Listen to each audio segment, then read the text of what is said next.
আজকের চিঠিটা এসেছে একজন সৌদি আরব প্রবাসীর কাছ থেকে। তিনি একটি ট্রাভেল এজেন্সিতে চাকরি করেন, মানে ভিসা প্রসেসিং থেকে শুরু করে এয়ার টিকেটিং এসব কাজ আর কি। কিন্তু চিঠিটা পড়ার আগে আপনাদেরকে কয়েকটি প্রশ্ন করতে চাই। আপনি কি জীবন বদলাতে প্রবাসে যাওয়ার স্বপ্ন দেখছেন বা পরিকল্পনা করছেন? আপনি কি মধ্যপ্রাচ্যের কোনো দেশ নাকি ইউরোপ আমেরিকার কোনো দেশে যেতে চান? ধরুন আপনি মধ্যপ্রাচ্যের কোনো একটা দেশে বসবাস করছেন এখন, সেখান থেকে কি আপনি আমেরিকা বা ইউরোপের কোনো উন্নত দেশে যাওয়ার পরিকল্পনা করছেন? এই প্রশ্নগুলোর কোনো একটিও যদি আপনার কমন পড়ে তাহলে এই ভিডিও আপনার জন্য। চলুন তাহলে মূল ঘটনায় চলে যাই, অর্থাৎ চিঠিতে চলে যাই।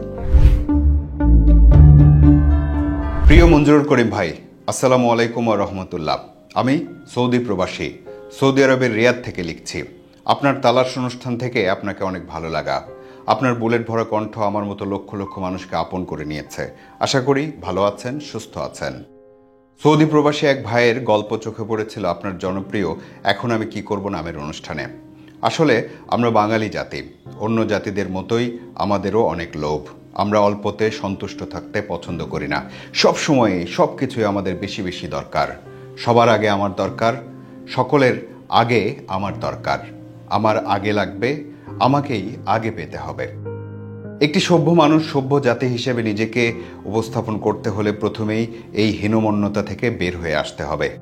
যেদিন এখান থেকে বের হতে পারবো সেদিন হয়তো আমরা সভ্য মানুষের নামের পাশে নাম লিখতে পারবো। এর আগে সভ্য মানুষের নামের পাশে আমাদের নাম যুক্ত করা সম্ভব নয়। সৌদি আরবে একটি ভিসা প্রসেসিং এবং ট্রাভেল এজেন্সিতে কর্মরত আছি। আমার ব্যক্তিগত পর্যবেক্ষণ থেকে বলছি, বর্তমানে সৌদি আরবে প্রবাসীদের মধ্যে সফল এবং ভালো অবস্থানে আছে মাত্র 10 থেকে 15% মানুষ। বাকি সবার অবস্থা অত্যন্ত করুণ এবং শোচনীয় পর্যায়ের নিচে। বিশেষ করে বর্তমান সময়ে বাংলাদেশ থেকে যারা চটকদার বিজ্ঞাপন দেখে মধ্যপ্রাচ্যের দেশগুলোর ভিসা নিয়ে অতি আনন্দে উঠতে উঠতে বিদেশে চলে আসছেন, আমার মনে হয় সম্ভবত তারা অসুস্থ, অসচেতন এবং জ্ঞানহীন অবস্থায় আসেন। তবে দুঃখজনক হলো সত্যি যে তারা বিদেশে পা রাখার পরেই হুঁশ জ্ঞান ফিরে আসে। প্রয়োজনে দেশে থেকে সকল লেনদেনের ডকুমেন্ট দলিল আকারে নিয়ে সাক্ষীদের সামনে লেনদেন করা উচিত। পরবর্তীতে কোনো সমস্যা হলে যেন একে অপরের উপর আইনানুগ ব্যবস্থা গ্রহণ করা যেতে পারে।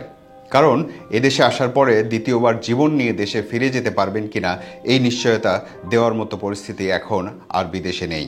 কাজ বা চাকরির অবস্থা অত্যন্ত খারাপ এবং খুবই খারাপ। 2, 4, 6 মাসেও অনেক কোম্পানি বেতন দিচ্ছে না। আরেকটা কথা বলে রাখি, মধ্যপ্রাচ্যের দেশগুলোতে আসা যত সহজ, এই সকল দেশ থেকে বাড়ি ফিরে যাওয়াটা অনেক কঠিন। কফিল বা মালিক যদি যাওয়ার ক্লিয়ারেন্স না দেন তাহলে বাড়িতে ফিরে যাওয়া অনেক কঠিন ব্যাপার। বাঙালিদের সবচেয়ে বিপদে ফেলছে বাঙালি দালাল চক্র। এরা লোভনীয় বিজ্ঞাপন ও মুখ চাটুকারিতা করে সামাজিক যোগাযোগ মাধ্যমে বিজ্ঞাপন দিয়ে দিয়ে কাস্টমার জোগাড় করে। কথায় আছে, প্রচারেই ব্যবসার প্রসার। এসব চটকদার বিজ্ঞাপন দেখে বা কারো মিষ্টি কথায় হুঁশ হারা হয়ে বিদেশে আসবেন না। শিক্ষিত মানুষগুলো যতটুকু ইউরোপে যাবার স্বপ্ন না দেখে তার চেয়ে বেশি স্বপ্ন দেখে আন্ডার ম্যাট্রিক লোকগুলো। সেই সুযোগে তাদেরকে খুঁজে নিচ্ছে দালাল চক্র। বলছে চাইলেই ভিসা পাওয়া যাবে, জীবন বদলে যাবে।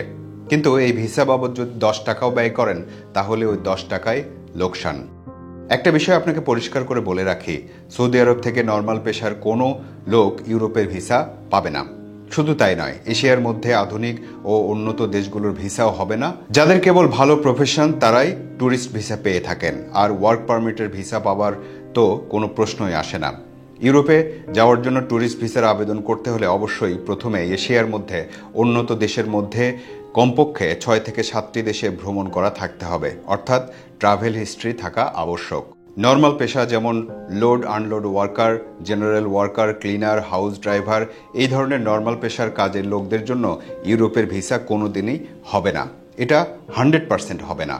কিন্তু এদেরকেই স্বপ্ন দেখিয়ে সহজেই টাকা আদায় করে নিতে পারে ভিসা ব্যবসায়ী দালাল চক্র, কারণ এরা অল্পতেই অনেক বেশি বুঝে থাকেন। সুতরাং যারা প্রবাসে আছেন তাদেরকে বলছি, প্রথমে আপনি আপনার নিজের যোগ্যতার দিকে সুন্দর করে তাকান।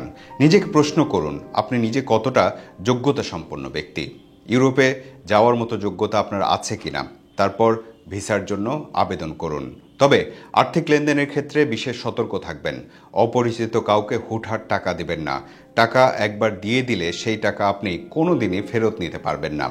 ফেসবুক, ইউটিউবের বিজ্ঞাপন দেখে ইউরোপ, রাশিয়া, ইতালি যাওয়া থেকে বিরত থাকুন। এগুলো শুধুমাত্র প্রতারণার ব্যবসা। এখানে 99%ই প্রতারণা। সতর্ক হন, এমন ফাঁদে কেউ পা দেবেন না। মঞ্জুরুল করিম ভাই, আপনাকে অসংখ্য ধন্যবাদ আমাকে রেসপন্স করার জন্য। কি বুঝলেন? এই চিঠিতে যেসব কথা বলা হয়েছে সেগুলো সত্য নাকি মিথ্যা? বিদেশে বা প্রবাসে আপনি অবশ্যই যাবেন, কিন্তু এই ব্যক্তি যেসব পরামর্শ দিয়েছেন সেগুলো যদি সত্য হয় তাহলে অবশ্যই সতর্ক এবং সচেতনভাবে সিদ্ধান্ত নিন। এ কারণে বলা হয়, অচেতন হওয়ার আগেই সচেতন হন। আর আমি বলি, ভালো লাগলে ভালোবাসুন। ফেসবুকে ফলো করুন, ইউটিউবে সাবস্ক্রাইব করুন।